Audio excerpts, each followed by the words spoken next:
नमस्कार दोस्तों, मैं पंकज श्रीवास्तव स्वागत करता हूं आपका मेरी वीडियो में। दोस्तों, रेलवे ने 11,558 वैकेंसी रिलीज़ कर दी हैं और ये vacancy non technical popular category में है, एनटीपीसी में। दोस्तों, लोगों के पास एक अच्छा मौका है नौकरी पाने का। दोस्तों, इसमें 2 कैटेगरी में ये वैकेंसी रिलीज़ हुई है।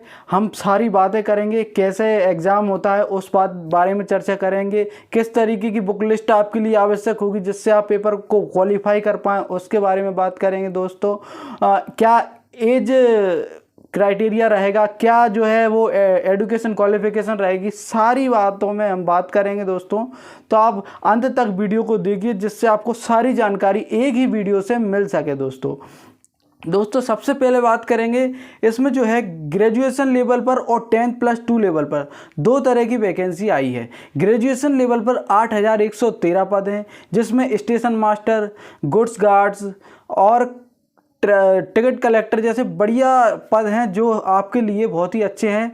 जो लोग फिजिकल में अच्छे नहीं हैं, जिन लोगों की हाइट थोड़ी सी कम रह जाती है और या फिर डिफेंस वाले एग्जामों में कहीं ना कहीं चूक जाते हैं, उन लोगों के लिए ये वैकेंसी बहुत ही अच्छी है।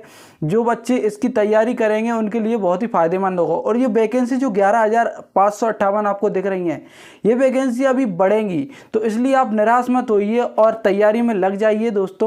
दोस्तों, इसमें जो है 8,113 वैकेंसी है ग्रेजुएशन लेवल पर, जिसमें जो है वो आपको सिर्फ एनी रिकॉग्नाइज्ड यूनिवर्सिटी से आपको ग्रेजुएशन क्वालिफाई होना चाहिए, बस इतना सा इसका क्राइटेरिया है।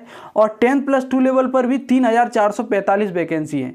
10+2 लेवल पर कितनी? 3,445 वैकेंसी है, जिसमें क्लर्क की वैकेंसी ज़्यादातर हैं। ये भी बहुत ही अच्छी वैकेंसी है जो कि आपके लिए बहुत ही फायदेमंद रहेगी। जिन लोगों का फाइनल नहीं हो पाया है, जो लोग सिर्फ 10th पास हैं, उन लोगों के लिए ये वैकेंसी बहुत ही अच्छी रहेगी। अंत में मैं आप जो नए बिगिनर्स हैं और जो तैयारी कर रहे हैं उनके लिए बुक लिस्ट भी बताऊंगा कि आप किस तरीके से इस एग्ज़ाम की तैयारी कर सकते हैं। दोस्तों, रेलवे लगातार वैकेंसी रिलीज़ कर रहा है। इससे पहले ALP टेक्नीशियन की वैकेंसी रिलीज़ की थी, उसके बाद टेक्नीशियन की रिलीज़ की थी, माफ़ कीजिएगा, और उनको वैकेंसी को बाद में इंक्रीज़ भी किया। तो लगता है कि NTPC की जो वैकेंसी है वो भी आगे चल के जो है इंक्रीज़ होगी। तो आप लोग तैयारी में बने रहिए और तैयारी करते रहिए। रोज़ लगभग 8 से 10 घंटे आप दीजिए तैयारी को, जिससे आप जो है अपने एग्ज़ाम को क्वालिफाई कर सके। दोस्तों, इसमें 2 तरह के एग्ज़ाम होते हैं, एक प्री होता है, एक मेंस हो जाता है। 2019 में जब वैकेंसी आई थी तो उसमें 2 एग्ज़ाम हुए थे, एक हुआ था प्री और एक मेंस हुआ था, लेकिन वो दोनों वैकेंसी कंबाइंड थी। दोस्तों, एक ही पेपर हुआ था, लेकिन इस बार 2 अलग अलग नोटिफिकेशन रिलीज़ करके ये वैकेंसी रिलीज़ की है। तो देखते हैं किस तरीके से फॉर्म भरा जाएगा। दोस्तों, अलग अलग तरीके से ही फॉर्म भरना होगा, क्योंकि आपको अगर ग्रेजुएशन से हैं तो आपको अलग से फॉर्म भरना होगा, और आप अगर 10+2 को फॉर्म भरना है तो अलग से, और दोनों की फ़ीस भी अलग अलग रहेगी। दोस्तों, तैयारी के लिए आपको जो है कई तरह की बुक की ज़रूरत पड़ेगी। दोस्तों, एग्ज़ाम पैटर्न के बारे में बताता हूँ मैं आपको। सबसे पहले CBT 1 होता है। दोस्तों, CBT 1 100 नंबर का एग्ज़ाम होता है।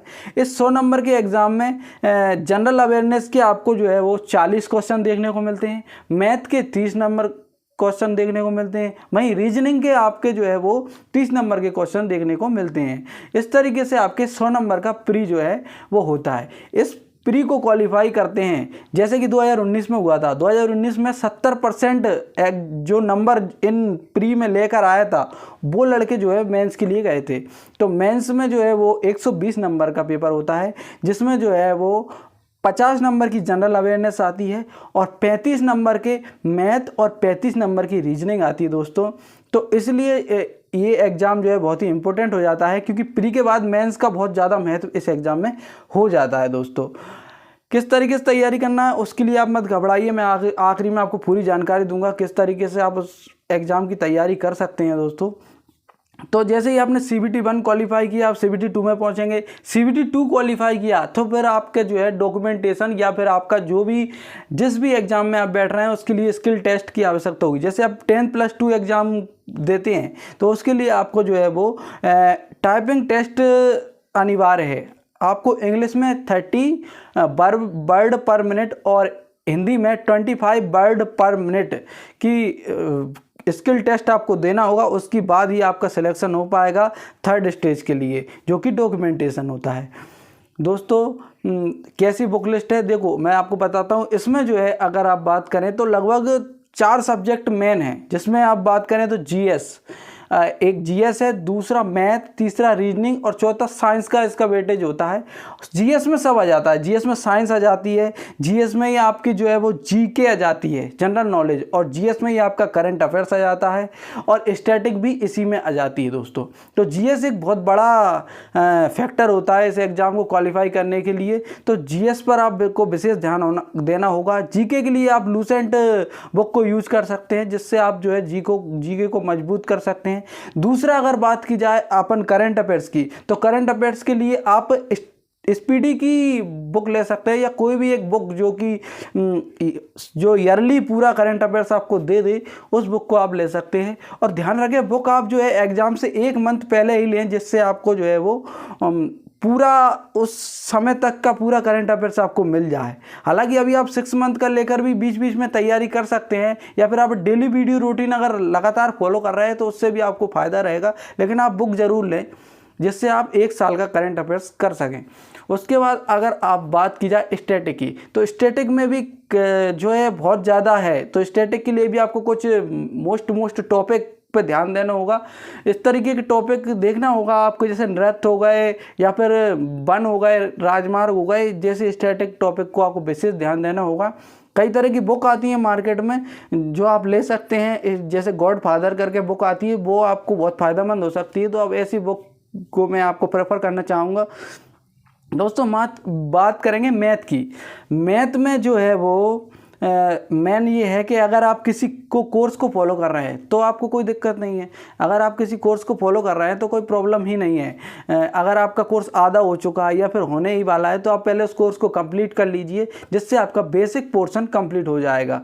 और उसके बाद आप जो है वो प्रैक्टिस के लिए रेलवे के प्रीवियस ईयर के एग्ज़ाम के क्वेश्चन लगा सकते हैं, जो आपके 2018 से लेके 22 तक के, क्योंकि 22 के बाद कोई एग्ज़ाम ही नहीं हुआ, तो 2018 से लेके 22 तक के क्वेश्चन को आप जो है वो लगा सकते हैं।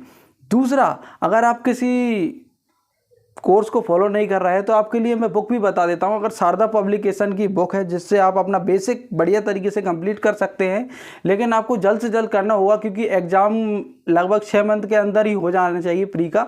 तो इसलिए दोस्तों, और आपको मैं बताऊं कि जो है वो जैसे ही आपका ये कंप्लीट होता है, तो आपको फिर जो प्रीवियस ईयर के जो है रेलवे के क्वेश्चन लगाने होंगे मैथ के, तभी आपकी जो है मैथ की तैयारी कंप्लीट मानी जाएगी।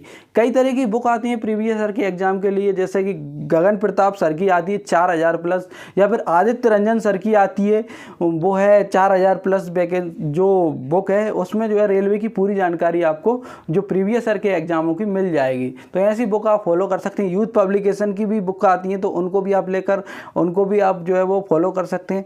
तीसरा, अगर बात की जाए रीजनिंग की, तो रीजनिंग एक बहुत बड़ा फैक्टर है, क्योंकि टाइमिंग उसमें बहुत ज़रूरी होती है। इसलिए रीजनिंग को भी आप डेली प्रैक्टिस बेस पर करें, रीजनिंग की भी प्रैक्टिस करें। अगर आपने कोई कोर्स ले रखा है तो उससे आप करें, या फिर आपको बुक चाहिए तो आप परफेक्ट की बुक ले सकते हैं, उस बुक से आप रीजनिंग को कंप्लीट कर सकते हैं। उसके बाद आप रीजनिंग में जो है वो प्रीवियस ईयर के क्वेश्चन लगा सकते हैं। प्रीवियस ईयर के भी कुछ अच्छे लेवल के क्वेश्चन आते हैं, जैसे गगन प्रताप की बुक है 4000 प्लस 4000 प्लस बुक है, उस बुक को आप लगाकर रीजनिंग को कंप्लीट कर सकते हैं। और तीसरा हम बात करेंगे अब साइंस के बारे में। साइंस का बहुत महत्वपूर्ण रोल होता है रेलवे के एग्जामों में। रेलवे का पसंदीदा सब्जेक्ट होता है साइंस। 10 से 12 नंबर की साइंस आपको एग्जाम में देखने को मिल सकती है। और स्टैटिक और साइंस में फैक्चुअल भी आता है और डीप भी आता है। डीप के लिए आपको एनसीईआरटी इस बुक को देखना चाहिए, या फिर जो एनसीईआरटी सार संग्रह करके बुक्स आती हैं, कई पब्लिकेशन रिलीज़ करते हैं, तो उस बुक को आप लेकर आप अपनी जो साइंस की जो है वो मजबूती दे सकते हैं। दूसरा, जो फैक्चुअल है उसको भी आप पढ़ें, दोनों तरीके से पढ़ें दोस्तों, सिर्फ फैक्चुअल ना पढ़ें और सिर्फ जो है वो डिटेल में ना पढ़ें, दोनों तरीके से पढ़ें, जिससे आप साइंस में अच्छा स्कोर कर पाएँ। दोस्तों ध्यान रखें, तैयारी बेहतरीन होना चाहिए, क्योंकि एग्ज़ाम बहुत बढ़िया है और जॉब प्रोफाइल उससे भी अच्छी है दोस्तों। एक बेहतरीन जॉब आपको देखने को मिलेगी अगर आप अच्छी तैयारी करते हैं दोस्तों। तो आपको फिर भी अगर कोई क्वेश्चन या क्वेरी रह जाती है या इस वीडियो में कुछ छूट गया हो तो आप मुझे कमेंट कर दें, मैं आगे उसकी पूरी जानकारी आपको दे दूंगा। तब तक के लिए आप वीडियो को लाइक करें, कमेंट करें, चैनल को सब्सक्राइब करना ना भूलें दोस्तों। धन्यवाद।